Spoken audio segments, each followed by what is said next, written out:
어느 시대나 항상 어려움과 고난은 늘 있습니다. 나라, 인종, 언어, 사상, 이념 상관없이 누구에게나 환난은 닥쳐옵니다. 그런데 이 환난을 만난 이 시대에 똑같은 환경이 있어도 이것을 극복해서 하나님께서 가장 귀하게 서시는 역사에 많은 인물들이 있습니다. 오늘 저는 한 여인을 소개할 것입니다. 최악의 상황이었습니다. 그리고 이 사람은 버려진 인생이라 해도 과언이 아닌 그러한 여인이었습니다. 소녀라고 하겠습니다. 바로 그 여인이 에스더입니다. 에스더라 말은 별이라는 의미를 가지고 있습니다. 하늘의 별이라고 부르는 이 에스더, 이 여인은 어떤 여인일까요? 역사를 보게 되면 BC 486년에서 BC 464년 이 기간 동안에 이 에스더에 관한 사건이 기록되어 있습니다. 역사가 기록하고 있고 성경에 기록된 역사 속의 인물이 한 여인이 에스더입니다. 우리가 가지고 있는 성경 66권 책 제목이 있습니다. 이 책 제목 가운데 두 권의 책 제목이 여자 이름으로 되어 있습니다. 루시라는 여인이 있었고 에스더, 이 두 여인 이름이 성경에 책 제목으로 되어 있습니다. 66권 가운데에서 성경으로 채택되기까지 가장 파란만장한 논쟁의 대상이 되었던 책이 에스더서입니다. 이 에스더서는 하나님이라는 단어가 한마디도 나오지 않습니다. 수백 년 동안 계속해서 이 정경 채택을 하는 과정에서 에스더서에 대해서 계속해서 논쟁을 하는 이유는 하나님이란 말씀 한마디가 나오지 않는 이 책은 정경으로 채택하기가 어렵다는 그런 반론이 있었습니다. 그러나 결국은 이 에스더서는 성경 66권 속에 포함이 되게 됩니다. 정경이 되었습니다. 성경 속에 에스더 속에 감춰져 있는 놀라운 진리가 있습니다. 에스더를 소개합니다. 이 에스더는 에스더 1장 1절에 보게 되면 바사 제국에 아하수에로라는 왕이 있었습니다. 바사 제국을 통치하는 아하수에로 왕이 있었는데 이 왕이 에스더 1장 1절에 보게 되면 인도와 구스 지역, 영토를 전부 장악을 했습니다. 인도에서 구스가 어디냐면 에티오피아입니다. 이 아프리카 지역까지 이 아하수에로 왕은 정복의 정복을 거듭해서 거의 전 세계를 이 사람이 점령해 나갔습니다. 엄청난 이 정복자가 바로 아하수에로 왕입니다. 바로 이 사람이 바사 제국에 나와 있는 이 에스더 1장 1절의 이 바사가 바로 페르시아입니다. 이 사람은 역사 연대를 보게 되면 바로 이 에스더와의 직접적인 관련이 된 에스더의 남편이 아하수에로 왕인데 이 에스더가 활동했던 그 시기에 이 아하수에로 왕은 22년 동안 이 바사 제국 페르시아를 통치했습니다. 이 기간이 BC 486년에서 BC 464년 22년 동안 이 사람은 바사 제국을 통치하게 됩니다. 이 바사 제국을 통치하던 이 아하수에로 왕은 하늘을 기르는 권세를 가지고 있습니다. 그때 수많은 곳을 지역을 민족들을 점령해 나갈 때에 에스더 2장 5절에서 7절 말씀을 보게 되면 유다 민족에서 포로로 잡혀온 사람이 있었습니다.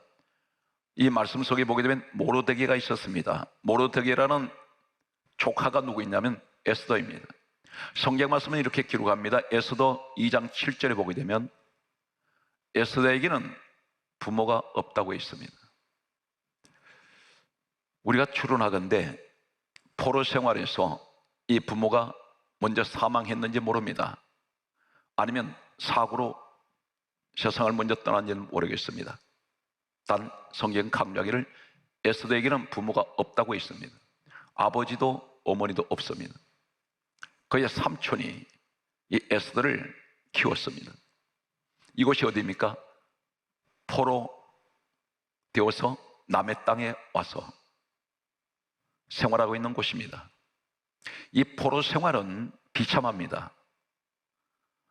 이런 상황에서 내일이 없습니다. 포로로 잡혀온 사람은 자신이 고국으로 돌아가고 싶어도 돌아갈 수가 없습니다. 포로에게 무슨 부귀 영화가 있겠습니까? 재물이 있겠습니까? 이란 남의 나라에 와서 얹혀 살다시피 하는 이런 생활하고 있던 이 에스더에게 아하수에로 왕이 왕비를 간택을 하게 됩니다. 많은 처녀들을, 포로이든 어떤 여인이든 처녀들은 그 가운데서 이 아하수에로 왕이 왕비 간택을 하는 그러한 때가, 기회가 왔습니다. 바로 이 에스더가 이 아하수에로 왕에게 간택이 되었습니다. 성경 말씀은 이렇게 기록하고 있습니다. 가장 절망적인 상황에서 살아온 이 에스더는 어쩌면 환경에 대한, 포로 생활에 대한, 부모님에 대한 많은 아픔을 가지고 있는지 모릅니다. 이런 에스더에게 왕비로 간택이 되었을 때에 성경 말씀은 이렇게 기록하고 있습니다. 에스더 2장 13절 말씀을 보면은 처녀가 왕에게 나아갈 때에 그가 구하는 대로 다 주게 되었더라, 이렇게 기록되어 있습니다. 이 내용이 어떤 내용이냐면 그 당시에 법을 보게 되면, 역사를 보게 되면 이렇습니다. 왕비로 간택이 되면 이 왕비가 왕에게 무엇을, 소원을 구할 때 다 들어주게 되어 있었습니다. 그런데 이 에스더가 왕 앞에 나갔습니다. 나갔을 때 세 번을 강조하는 내용이 있습니다. 에스더 5장 3절에 보게 되면 왕이 이렇게 에스더를 향해서 말합니다. 에스더여, 그대의 소원이 무엇이냐? 이렇게 물었습니다. 그대의 소원이 무엇이냐? 그렇게 말하면서 이렇게 말합니다. 나라의 절반을 주겠노라, 이렇게 말합니다. 누구에게? 그대에게. 나라의 절반을 그대에게 주겠노라. 에스더에게 말했습니다. 이 나라가 절반이 어디까지입니까? 이디오피아에서 인도까지입니다. 성경에 분명히 에스더 1장 1절에 인도에서 구스까지가 아하수에로 왕이 다스리는 영토였습니다. 나라의 절반 주겠다 했으니 어마어마한 땅입니다. 인도가 얼마나 넓은 땅인지 아십니까? 상상을 초월한 넓은 땅입니다. 이 땅에서 아프리카 지역까지 이르는 이 이디오피아 땅까지 절반을 잘라서 주겠다고 말합니다. 이것은 나라를 절반을 주겠다는 것은 뭘 말합니까? 이건 재물입니다. 부귀영화가 있습니다. 또 이렇게 강조합니다. 에스더 5장 6절에 또 아하수에로 왕이 말하기를 다음과 같이 말합니다. 에스더여, 그대의 소원이 무엇이냐? 나라의 절반을 그대에게 주겠노라, 이렇게 말합니다. 그런데 에스더가 여기서 답변을 하지 않습니다. 세 번 또 묻습니다. 이 내용이 에스더 7장 2절에 기록되어 있습니다. 에스더여, 그대의 소원이 무엇이냐? 나라의 절반을 그대에게 주겠노라. 에스더는 이 질문 앞에 세 번을 왕이 계속해서 물었습니다. 이 사람 지금 포로입니다. 고국으로 돌아갈 수 있습니다. 그런데 이 여인이 뭐라고 말했을까요? 전혀 상상 못한 이야기를 했습니다. 상식 밖의 이야기를 합니다. 하는 말이 에스더 7장 3절에 내 생명을 내게 주시고, 이 말이 무슨 말일까요? 자신의 생명을 자신에게 달라고 말했습니다. 그리고 하는 말이 내 민족을 내게 주소서. 첫 번째가 내 생명을 내게 주세요. 대단히 이 말씀이 난해합니다. 원어를 소개합니다. 에스더 7장 3절에 내 생명이라 말은 네페시입니다. 네페시. 이 말이 동일하게 사용되는 것이 어딜까요? 사무엘상 18장 1절에 보게 되면 자기 생명같이 사랑하리라, 이 말씀을 하고 있습니다. 자기 생명같이 사랑하리라. 누구를? 상대방을. 내 생명, 네페시. 여기서 사무엘상 18장 1절에 똑같은 원어가 네페시입니다. 성경 말씀은 계속해서 보게 되면 이렇게 기록하고 있습니다. 사무엘상 25장 29절의 말씀을 보게 되면 주의 생명, 내 주의 생명, 이 말이 네페시입니다. 내 주의 생명이라 있습니다. 자신의 생명을 내 주의 생명으로 똑같은 네페시를 사용하고 있습니다. 한 군데를 더 보게 되면 이렇게 기록하고 있습니다. 사무엘하 4장 8절 말씀을 보면 이렇게 기록하고 있습니다. 왕의 생명, 이렇게 말합니다. 지금 아하수에로 왕이 이 에스더를 엄청나게 사랑하는 이유가 무엇일까요? 이 에스더한테 나라의 절반을 그대에게 주겠노라 3번을 강조해서 계속해서 묻는데도 이 여인은 이 말에 대해서 답변하지 않습니다. 단 한 가지, 내 생명을 내게 주세요. 이 말은 네페시가 무슨 말입니까? 왕의 생명을 구한다는 것입니다. 다시 말해서 나는 왕 당신을 원합니다, 그 얘기입니다. 나는 당신이 필요합니다. 나는 나라의 절반이 중요한 것이 아니라 나는 왕이 필요합니다. 성경 말씀이 여기서 가장 에스더의 황금 같은, 다이아몬드 같은 말씀이 여기 박혀 있습니다. 이 말씀 무슨 말입니까? 오늘 성경에 에스더서를 기록한 목적이 무엇일까요? 오늘 이 성경은 이렇게 강조합니다. 예수님께서 이 땅에 오셔서 분명히 성경은 BC 486년에서 BC 464년 사이에 22년 동안 아하수에로 왕이 통치했던, 다시 말씀드려서 예수님 이 땅에 오시기 전 약 500년 전입니다. 예수님 오셔서 하신 말씀이 요한복음 5장 39절에 이렇게 말씀합니다. 이 성경은 내게 대하여 증언하는 것이다. 예수님 이야기를 하고 있습니다. 그럼 복음적으로 무슨 얘기입니까? 나는 왕이 필요합니다. 나는 왕을 원합니다. 이 말은 우리의 만왕의 왕이 누구세요? 예수님이십니다. 나는 나라의 절반이 중요한 것이 아니라 나는 주님이 내게 필요합니다. 나는 주님을 원합니다. 누가복음 24장 27절에 뭐라 말씀하십니까? 예수님 말씀하시기를 모든 성경에 쓴 바 자기에 관한 것을 자세히 설명하시니라. 모든 성경에 쓴 내용은 성경 66권은 자기에 관한 것이라는 것입니다. 예수님 이야기라는 것입니다. 에스더 속에 있는 이 말씀은 바로 에스더 같은 성도와 오늘 이 시대를 힘들고 어렵게 살아가는 우리 성도들이 고백하는 내용이란 말입니다. 내가 비록 이 땅에서 나는 환경의 포로가 되어 있습니다. 나는 여러 가지로 세상에서 많은 어려움이 가운데 살아가고 있습니다. 내일을 기약할 수 없는 이 시대지만 내게는 주님, 이 땅의 어떤 것보다 나는 주님 당신이 필요합니다. 나는 주님을 원합니다.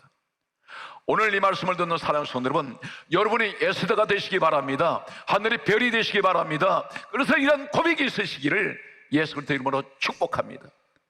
우리에게는 주님이 필요합니다. 그분이 계셔야 합니다. 오늘 아하수에로 왕이 말하듯이 나라의 절반을 띄워준다 할지라도 그것은 우리에게는 아무런 의미가 없습니다.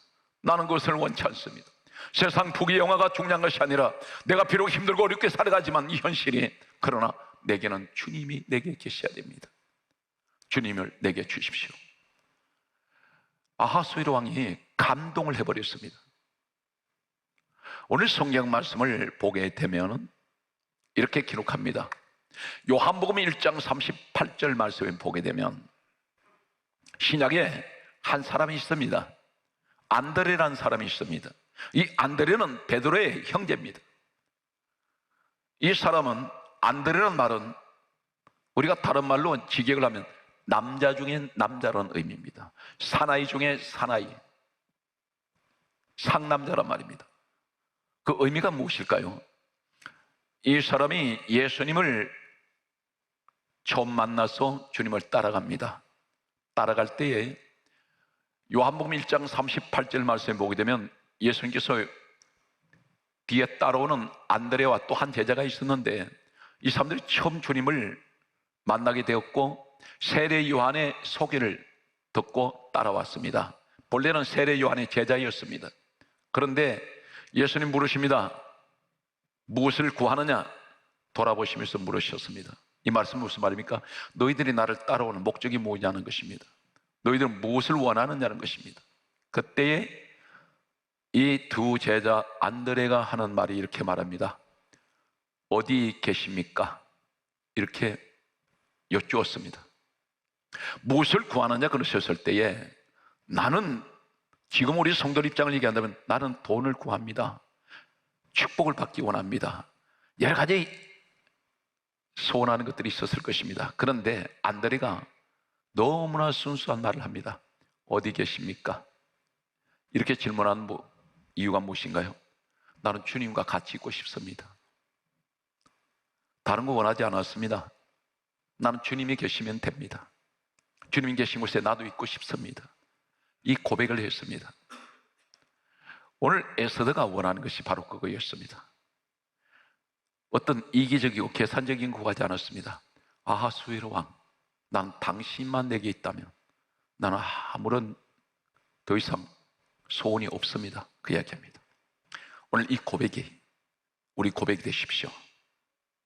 우리는 교회에 나와서 너무나 많은 조건들을 제시하고 있다는 사실입니다. 그리고 스스로 시험 들어버립니다. 문제를 만났는데 왜 문제 해결하지 않습니까? 하나님 앞에 이렇게 항변할 때가 있습니다. 이것이 에스더 모습을 보면 우리는 순수하지 못하다는 것입니다. 내 목적이 이루어지지 않았을 때 시험 들어버린다는 것입니다. 주님은 내 목적을 이루시기 위해서 오신 분은 아닙니다. 우리 주님이 오신 목적은 마태복음 1장 21절에 죄에서 구원하시기 위해서 오셨습니다. 예수 믿고 어려우실 수 있습니다. 예수 믿고 살면서 병이 올 수 있습니다. 전 성경에는 예수를 믿고 살면 무조건 병들지 않는다는 말씀 없습니다.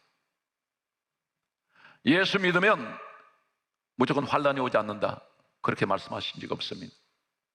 환난을 당하나 담대하나 내가 세상을 이겼다고 말씀하셨습니다. 오늘 여기에서 성경 말씀을 보게 되면 신약 성경에 예수님께서 택하신 제자 가운데 가장 모든 제자가 다 훌륭한 제자들입니다. 그 가운데서 제자 중에 제자라고 할 수 있는 사람, 사도 중에 사도가 누구인가요? 바울을 얘기할 수가 있습니다.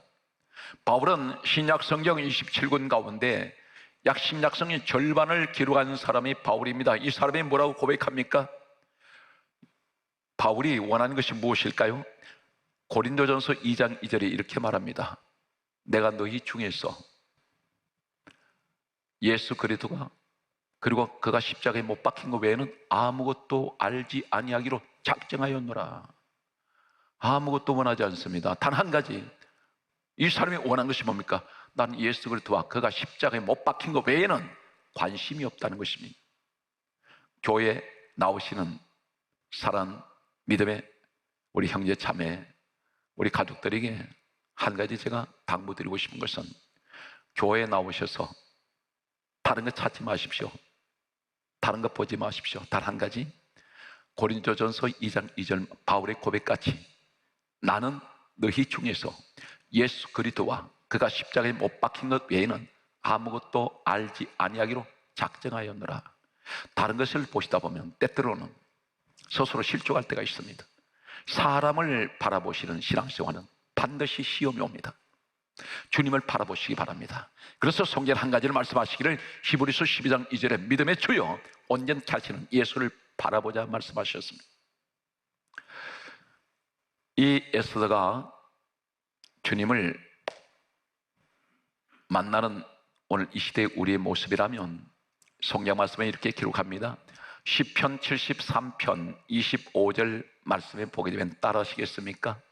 땅에서는, 그게 따라하십시오. 땅에서는 주밖에는 사모할 이가 없습니다. 이 말이 무슨 말입니까? 이 땅에서는 내가 사모할 분은 예수님밖에 계시지 않는다는 것입니다. 주 밖에는 사모할 이가 없나이다.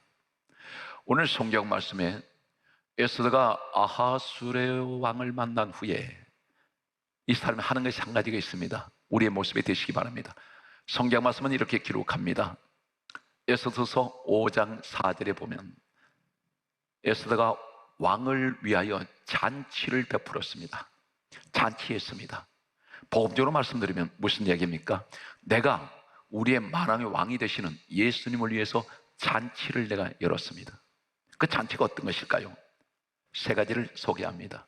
창세기 21장 8절에 보면 이삭이 젖을 뗄 때에 잔치를 열었습니다. 성경 말씀은 왜 이 말씀을 기록하고 있을까요? 젖 뗄 때에 큰 잔치를 열었습니다. 이 말씀은 우리 신앙이 젖을 먹는 신앙생활 할 때가 있습니다. 젖을 떼는 신앙이 있습니다. 젖을 먹는 아이들을 보시면 특징이 어떤 것인가요? 젖을 먹을 때는 아이는 제대로 걷지를 못합니다. 뒤뚱뒤뚱하다 넘어져 버립니다. 그리고 혼자서 엎어집니다. 신앙생활에 젖을 먹는 젖먹이 신앙생활이 되면 신앙생활을 하는데 자주 넘어집니다. 혼자 걷지를 못합니다. 젖을 먹는 아이는 세워놓으면 주저앉아 버립니다. 신앙생활에 젖을 떼지 못하는 신앙생활은 늘 주저앉습니다. 신앙생활에 일관성이 없습니다. 젖을 먹는 아이는 약을 먹을 때 쓴 약을 조제하지 않습니다. 그 약이 달콤합니다. 시럽 같은 것은 무슨 말입니까? 교회에 나와서 늘 달콤한 소리만 듣기 원합니다. 당신은 어린아이입니다. 장성한 사람들이 먹는 약은 씁니다. 때로는 강한 말씀이 필요합니다. 이 젖을 먹는 아이는 금덩어리를 만약에 앞에 놓고 사탕을 앞에 놓으면 아이는 무엇을 짚을까요? 사탕을 짚습니다. 금덩어리가 귀한 걸 모릅니다. 당장 입에 들어가는 것이 달기 때문에 사탕을 짚습니다. 교회에 나오면 무엇이 소중한지를, 인생의 가장 중요한 것이 무엇인지 목적을 잃어버린 사람이 있습니다. 예수가 가장 소중한 분인데, 그러나 현실에 사탕 같은 것을 손에 쥐는 사람이 있습니다. 신앙생활에서 젖먹이 어린아이는, 이 젖을 먹는 어린아이는 어떤 것인가요? 병에 자주 걸립니다. 면역력이 약하기 때문입니다. 영적인 면역력이 약한, 믿음의 면역력이 약한 신앙생활은 자주 시험에 듭니다. 그래서 교회를 정상적으로 다니지를 못하는 분들이 있습니다. 젖 먹는 아이는 말을 잘 할 줄 모릅니다. 무슨 이야기입니까? 기도하지 않습니다. 우리 영적인 모습을 보게 됩니다.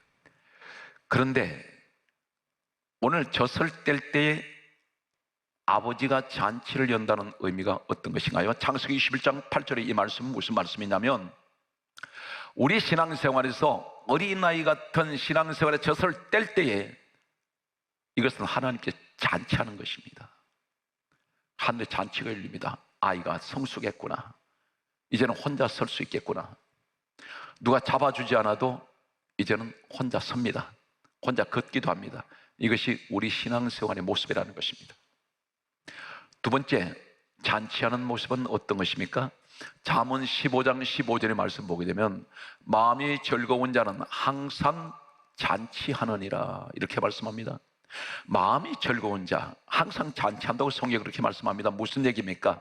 우리 하나님을 잔치한다는 것은 하나님을 기쁘시게 드립니다. 무엇을 말합니까? 내 마음이 환경에 상관없이 늘 마음이 즐겁습니다. 성경은 한 번도 하나님께서 두려워하라, 말씀한 적 없습니다. 염려하라 말씀한 적이 없습니다. 걱정하라 말씀한 적 없습니다.